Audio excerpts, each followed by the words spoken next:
Now that was the first law जो बताता है कि सन वन ऑफ द फोकी पे है, और सेकंड थिंग कि जो ये सर्कुलर पाथ नहीं है, बेसिकली ये इलिप्टिकल पाथ है, ठीक है।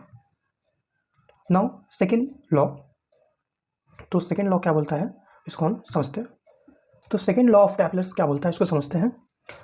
The line joining the planet, ठीक है, एंड द सन स्वाइप्स, ठीक है, swipes equal area in equal interval of time, ठीक है। इसका मतलब क्या समझते हैं।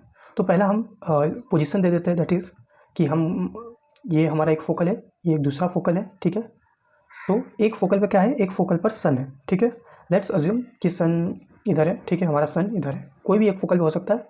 तो हमारा सन अभी इधर हमारा सन है, ठीक है, this is our sun. Now let's assume कि जो हमारा प्लैनेट है, कोई भी प्लैनेट हो सकता है, इट्स नॉट अबाउट ओनली अर्थ, इधर कोई भी प्लैनेट हो सकता है, ठीक है। ये हर प्लैनेट के लिए वैलिड है, ठीक है। जुपिटर भी हो सकता है, मार्स भी हो सकता है, एंड सैटर्न भी हो सकता है। तो अभी हम अर्थ मान के चलते हैं कि हमारा प्लैनेट अर्थ है, और ये अर्थ,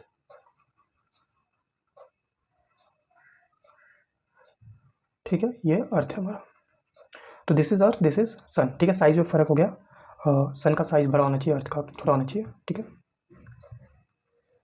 अगेन रीड करते हैं, the line joining the planet. तो पहला हम क्या करते हैं, प्लैनेट एंड द सन। तो एक लाइन से हम प्लैनेट, ये हमारा प्लैनेट पी, ये सन एस, ठीक है। तो इन दोनों को हम ज्वाइन कर लेते हैं, ठीक है। तो इन दोनों को मैंने, ठीक है, ज्वाइन कर लिया, ठीक है। स्वाइप्स इक्वल एरिया, ठीक है, in equal interval of time. तो sweep equal area in equal interval of time मतलब क्या, इक्वल इंटरवल ऑफ टाइम मतलब क्या कि मान लीजिए हमारा जो प्लैनेट है, ये आपको पता है कि हमारा जो अर्थ है, ये इसको पूरे एक राउंड लगाने को 365 डे, अर्थ की बात कर रहा हूँ, डेज एंड अराउंड 6 आवर लगता है, ठीक है। ये टाइम लगता है जिसको हम अप्रॉक्सीमेट 365 डेज कहते हैं, और इस 6 आवर को हम 4 साल के बाद एक दिन ऐड करके 366 डेज कह देते हैं, ठीक है। तो बेसिकली ये टाइमिंग के बारे में बता रहा है, ठीक है। तो सेकेंड लॉ क्या बोलता है कि जो सन है, ये क्या करता है, ये swipes equal area in equal interval of time, basically ये इक्वल एरिया कवर करता है, ठीक है। क्या कवर करता है, इक्वल एरिया कवर करता है। तो इक्वल एरिया कवर करता है मीन्स व्हाट, कि मान लीजिए हमारा अभी इधर अर्थ है, ठीक है, और ये अर्थ मूव करेगा, करेक्ट, अर्थ क्या करेगा, मूव करते रहेगा। तो मान लीजिए कुछ समय के बाद हमारा जो अर्थ है ये इधर पहुंच जाता है, ठीक है, ये इस पोजीशन में आ जाता है। तो बेसिकली अर्थ ने इतना एरिया कवर किया, ठीक है। तो अर्थ ने बेसिकली इतना एरिया कवर किया, ठीक है, ओके। नाउ मान लीजिए कुछ समय का फिर से अर्थ मूव करेगा। नाउ ये अभी अर्थ का पोजीशन ये है, ठीक है।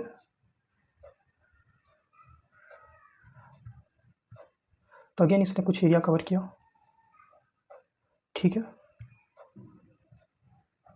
नाउ इस एरिया, जो पहला एरिया, इसको हम एरिया 1 बोलते हैं, ठीक है। इसको क्या बोलते हैं हम, इसको एरिया 1 बोलते हैं, और जो दूसरा एरिया है इसको हम एरिया 2 बोलते हैं, ठीक है। अब लॉ को समझते हैं, ठीक है।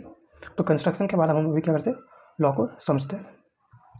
लॉ क्या बोलता है कि जो स्वीप्स इक्वल एरिया स्वीप्स करता है क्या, इक्वल इंटरवल टाइम। बेसिकली अगर टाइम का इंटरवल इक्वल है, अगर टाइम का इंटरवल क्या है, इक्वल है, तो जो एरिया भी होगा ये भी इक्वल होगा। दैट मीन मान लीजिए ये जो डिस्टेंस है, ठीक है, ये जो डिस्टेंस है इसको कवर करने के लिए 10 डेज लगा, ठीक है, 10 डेज लगा, ठीक है।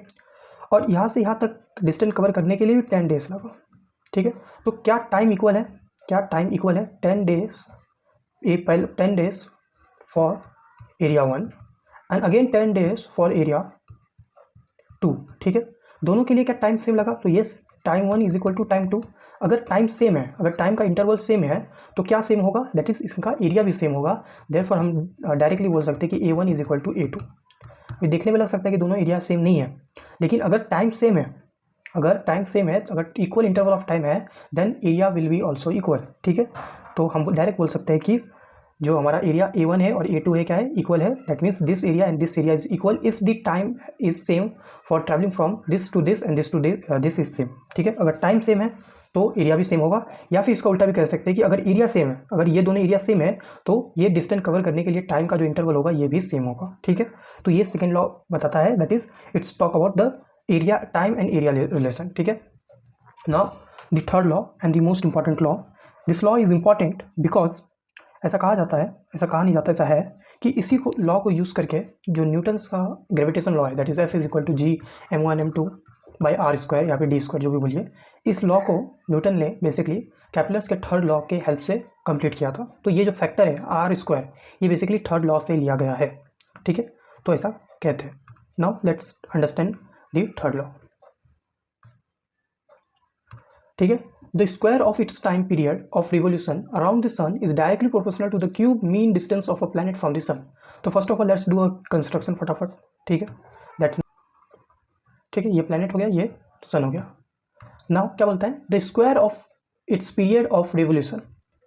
तो स्क्वायर मतलब आपको पता है क्यूब स्क्वायर, ठीक है। तो स्क्वायर ऑफ इट्स पीरियड का मतलब होता है टाइम, ओके। पीरियड का मतलब होता है टाइम, जिसको हम टी से, कैपिटल टी से डिनोट करते हैं। तो पीरियड का मतलब कि एक रिवोल्यूशन को कितना टाइम लगता है।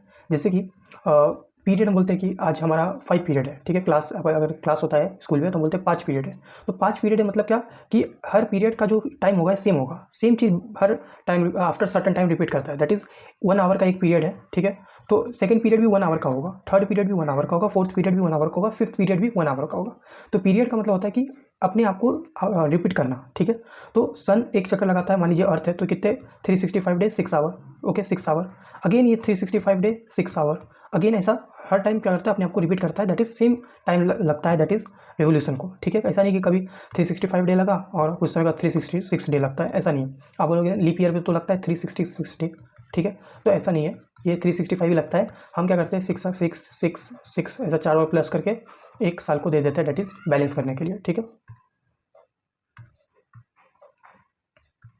नाउ तो square of it's period of revolution, तो जितना जो एक राउंड को घूमने में लगेगा इसका स्क्वायर ले लेते हैं, दैट इज टाइम का स्क्वायर, ठीक है। Around the sun is directly proportional to the cube of the mean distance of planet from the sun, ठीक है। तो बेसिकली ये किसके डायरेक्टली प्रोपोर्शनल है, क्यूब मतलब जैसे कि इधर पावर 2 है तो अगर पावर 3 रहेगा तो क्यूब बोलेंगे। तो cube of the mean distance of a planet from the sun. तो अगर ये हमारा सन है, ठीक है, और ये हमारा प्लैनेट है, तो ये इनका डिस्टेंस है, इसको हम बोल लेते हैं आर, ठीक है। तो ये T square is directly proportional to R का क्यूब, ठीक है। ये रिलेशन दिया गया, ठीक है। तो ये रिलेशन दिया गया कि जो time, that is time square period of revolution square is directly proportional to the cube of mean distance of a planet from the sun, ठीक है। तो इसको ऐसा भी लिख सकते हैं आप, T square is equal to directly proportional का साइन हटा हो गया तो के आर क्यूब, ठीक है। Therefore T square by R cube is always constant, ठीक है। ये वैल्यू हमेशा क्या रहेगा, कांस्टेंट रहेगा।